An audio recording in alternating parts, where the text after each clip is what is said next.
नमस्कार, मी परमदास जाधव.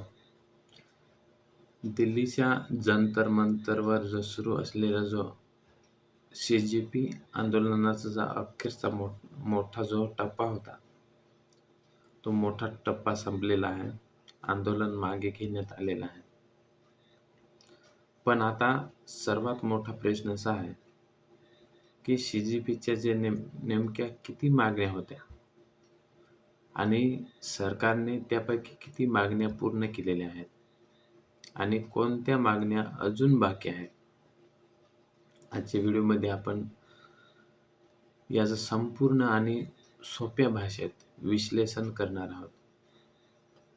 सर्वात आधी एक महत्त्वाची गोष्ट म्हणजे सोशल मीडियावर कुठे 3 मागण्या, कुठे 4 मागण्या, तर कुठे 5 मागण्या असा उल्लेख करण्यात आलेला आहे.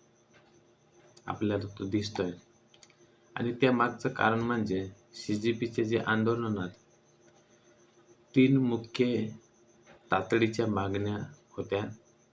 तर शिक्षण आणि परीक्षा व्यवस्थेतील ती सुधारणा आणि त्यासाठी 5 कलमी स्वातंत्र्य चार्टर सरकारसमोर ठेवण्यात आलेला होता. आणि म्हणून दोन्ही गोष्टी वेगळ्या समजून घेणे महत्त्वाचं आहे.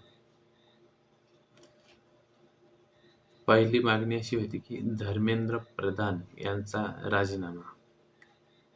सी-जे-पीच्या ज्या आंदोलनातील सर्वात मोठ्या मागण्यांपैकी एक होती ती केंद्रीय शिक्षण मंत्री धर्मेंद्र प्रधान यांनी राजीनामा द्यावा.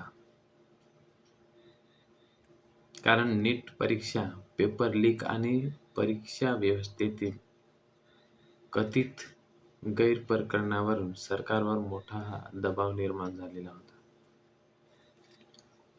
आणि म्हणून अखेर 25 जुलै 2026 रोजी धर्मेंद्र प्रधान यांनी केंद्रीय शिक्षण मंत्री पदाचा राजीनामा दिला आणि त्यानंतर सी-जे-पीने आपली पहिली प्रमुख मागणी पूर्ण झाल्याचे स्पष्ट केलेलं आहे. आणि म्हणजे मागणी क्रमांक 1 पूर्ण आणि दुसरी मागणी ती कोणती तर आंदोलनावरील एफ-आय-आर मागे घ्यावा.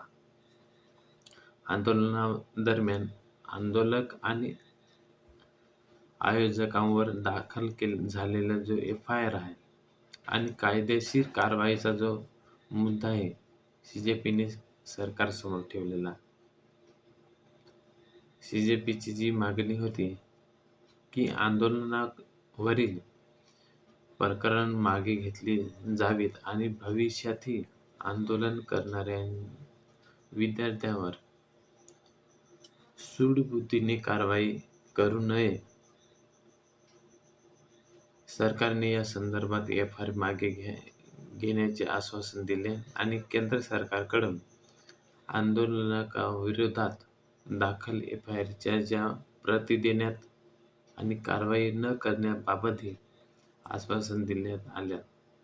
पण इथे काय एक महत्त्वाचा फरक आहे, तो म्हणजे आश्वासन मिळणं आणि एफ-आय-आर प्रत्यक्षात मागे घेणं या 2 वेगळ्या गोष्टी आहेत.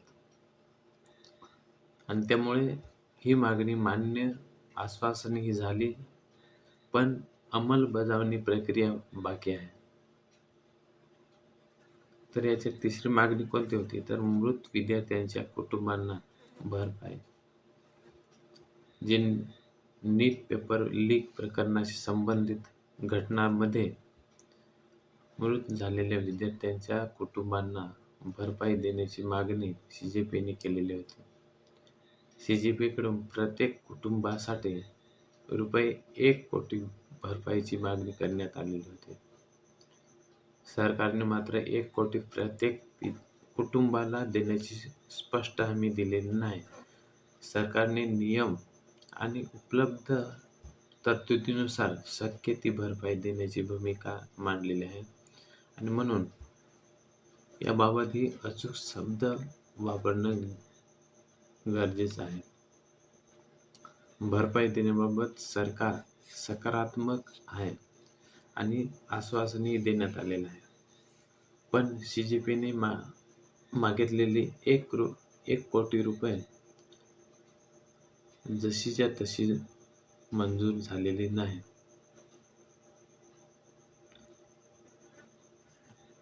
मग 5 कलमी मागण्या काय आहेत? आता येतो तो सर्वात महत्त्वाचा मुद्दा.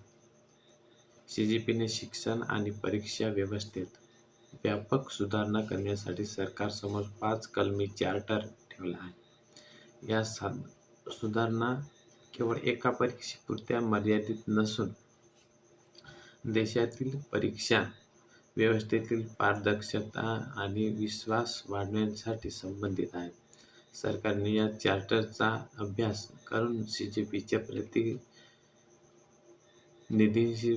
पुढील चर्चा करण्यात मान्य केलेले आहे. म्हणजेच या 5 सुधारणा अजून पूर्ण झालेल्या नाहीत आणि त्यावर पुढील चर्चेची प्रक्रिया होणार आहे. मग आंदोलन का मागे घेतलं? तर हा प्रश्न अजून अनेकांना पडला आहे. CGP आणि केंद्र सरकारमध्ये चर्चा झाली. सरकारकडून प्रमुख मागण्यांबद्दल आश्वासन मिळाल्यानंतर CGPने आंदोलन संपण्याने मागे घेतलेलं असल्याचे जाहीर केलेले आहे. मात्र आंदोलन मागे घेतलं म्हणजेच प्रत्येक मागणी अंतिम अंमलबजावणी झाली असे याचा अर्थ होत नाही. काही मुद्द्यावर सरकारने स्पष्ट निर्णय दिलेला आहे की काही मुद्द्यावर आश्वासन दिले आहे. तर शिक्षण सुधारणा चार्टरवर पुढील चर्चेची तयारी दर्शवलेली आहे. आता अंतिम हिशोब काय आहे? तर चला अगदी सोप्या भाषेत समजून घेऊया. 3 प्रमुख मागण्या कोणत्या? पहिली आहे धर्मेंद्र प्रधान यांचा राजीनामा. ही मागणी पूर्ण झाली. आणि दुसरी आंदोलकांवरील FIR मागे घेणे.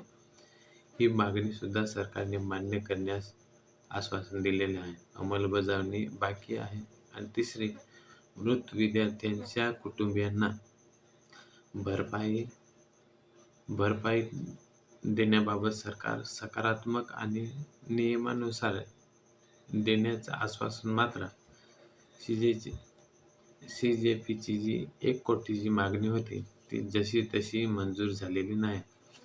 आणि त्यानंतर 5 कलमी जी शिक्षण सुधारणा चार्टर आहे तो सरकार विचारात घेणार आहे आणि पुढील बैठकीत त्यावर चर्चा होणार आहे.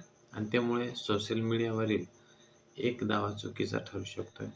जर कुणी म्हणत असेल CGPचे 5 पैकी 5 मागण्या पूर्ण झाल्या तर अजून चित्र नाही. CGPच्या फक्त 3 मागण्या होत्या आणि तिन्हीच्या तिन्ही पूर्ण झालेल्या आहेत. हे पूर्णपणे अचूक नाही. हे होतं आणि सरकारने दिलेली आश्वासनं प्रत्यक्षात किती लवकर लागू होतात हेही तितकंच महत्त्वाचं आहे. कारण आंदोलन संपलं आहे, पण या आंदोलनातून उपस्थित झालेले प्रश्न अजूनही संपलेले नाहीत. परीक्षा पारदर्शक असतील का? पेपर लीकचा जो आळा आहे तो बसेल का? आणि विद्यार्थ्यांवरील कारवाई थांबेल का? जे मृत विद्यार्थी आहेत त्यांच्या कुटुंबियांना योग्य मदत मिळेल का? आणि सर्वात महत्त्वाचं म्हणजे देशातील तरुणांचा जो परीक्षा व्यवस्थेतील विश्वास पुन्हा निर्माण होईल का? याची उत्तर पुढील काही आठवडे आणि काही महिने ठरतील. मित्रांनो, CGPच्या आंदोलनातील मागण्यांबद्दल ही माहिती महत्त्वाची वाटली असेल तर व्हिडिओला लाईक करा आणि मित्रांपर्यंत शेअर करा आणि आपल्या चॅनलला सबस्क्राईब करा. धन्यवाद.